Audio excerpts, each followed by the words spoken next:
Are superfoods that beneficial, or is it just good for marketing? What's one superfood you think is worth adding to the diet? So I guess I would start by saying, like, what defines a superfood? Like, what is the criteria for a superfood? That says it right there on the label, dude. Yeah, that's what I'm thinking is, like, maybe this is a question that is derived from, like, superfood greens. It's filled with all of the superfoods that have capes on them. Super expensive.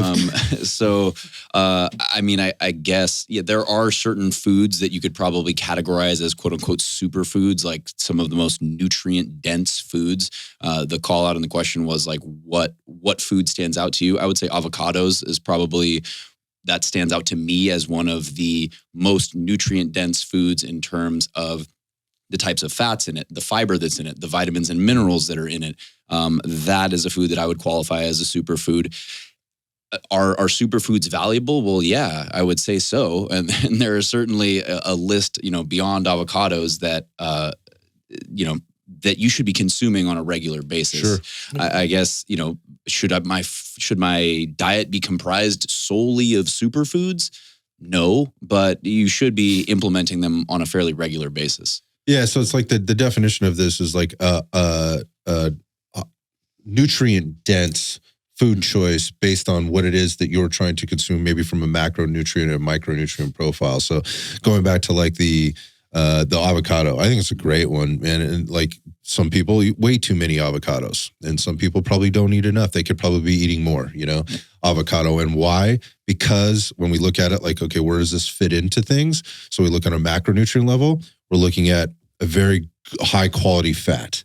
Right, body's very efficient at pulling. Checks that box. Yeah, checks that box. So you could start like really basic from a macronutrient level. Then you could look at the caloric level as compared to the macro and micronutrients. So the macros come along with that, right? The calories come along with the macro, right? Whatever it is, fats, 9 calories per gram, blah blah blah.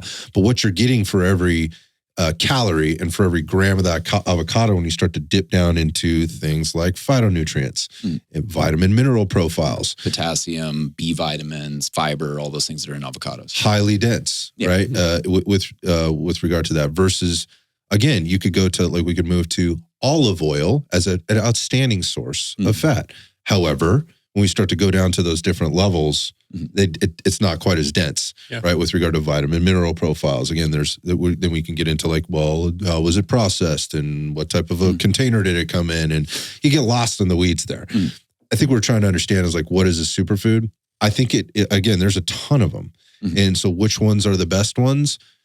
Well, the ones that provide you the highest quality or highest nutrient density per gram or calorie that you're how much you're getting. Bang for your buck, nutrient bang for your buck are you getting? Yeah.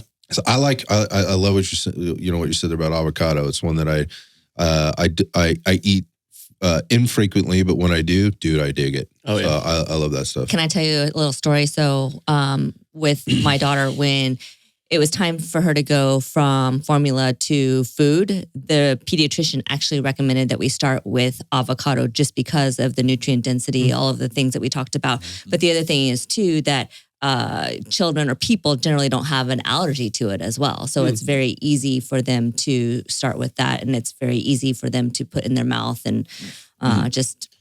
The stuff of life, avocados. Oh yeah. Yeah, I mean, there's fruits and vegetables. When I think of like fruits and quote unquote superfoods, like I like berries. Yeah, blueberries. Oh, blueberries. Yeah, blueberries, strawberries, like particularly blueberries. We eat a lot of blueberries. Every day. Tons, same. Because of what we just mentioned, high micronutrient density, quality of food getting in there. So I like those. It's not the best one, but I like those because they taste fucking delicious. They're portable. Right? They're portable. I can put them in stuff and I'm going to eat them, Yeah. So that's a big thing. They're not going to rot in my refrigerator. So like that's on the fruit side. When I look at like on the protein side, what is it? Well, again, if you're kind of qualifying it that way, on one of the other questions, it was like, what's the go-to cheat food or cheat meal? And it's sushi. I love fish. Yeah. When it comes to that, we don't cook a lot of it at home, but I'm going to choose the sources that are high in fat, also high in micronutrients, that are cold water fish, that are naturally caught, not farmed or, raised and being fed corn and, fucking, whatever, potatoes. fatten these things up. So I like naturally caught cold water, deep water fish. Salmon, probably. Salmon's a good one. Mackerel. Nordic, those exactly. Mackerel. Some of the tunas that exist out there, not all of them are created equal in terms of where they're coming from in the world. We're very spoiled. It was mentioned the sushi thing. We have a guy local that is just a Nazi about where his fish comes from and how he gets it. He's very in tune with this. So that's one. I also like red meat as a source, a dense source of nutrients. A lot of people badmouth red meat. Like I'll take a ribeye or a sirloin any fucking day of the week, and we eat it a couple of times a week. Very high in micronutrients. Obviously, very dense in protein. You have to be careful with how much fat you may be onboarding with regard to the total macronutrient profile you're trying to consume. But fat is not bad, and we should not be afraid of that fat. But that said, like red meat, again, non-hormone treated, if you can get that grass-fed or naturally fed meat, happy cows, not cows that are laying around in their own shit and eating their own shit kind of thing. I think it's a great place to go. One thing people might be really surprised of is like the vitamin C content in red meat is very high. Most people would never think that, but it's very high. So again, that's just one example of the micronutrient profile that red meat has. So I like red meat in terms of a quote unquote superfood. Yeah. I mean, I guess the only one that I have, that's cliche is broccoli. I mean, broccoli is really good for you. I know that's like kind of like the most cliche, like eat your broccoli type of thing. But it's high in fiber. It's high in those phytonutrients. It has something unique called sulforaphane, which is a sulfur-based compound that is great for your liver. It's good for your brain. There's all kinds of benefits to broccoli and cruciferous vegetables in general. So cauliflower, bok choy, Brussels sprouts, all of those in that same family. But I guess kind of a takeaway, if you're looking for like, where could I find superfoods? Foods that are brightly colored tend to kind of give you a clue. I like to think of that as sort of nature's clue, that this is something that maybe you should be consuming. Don't consume all brightly colored things, but Cheetos, Tide Pods.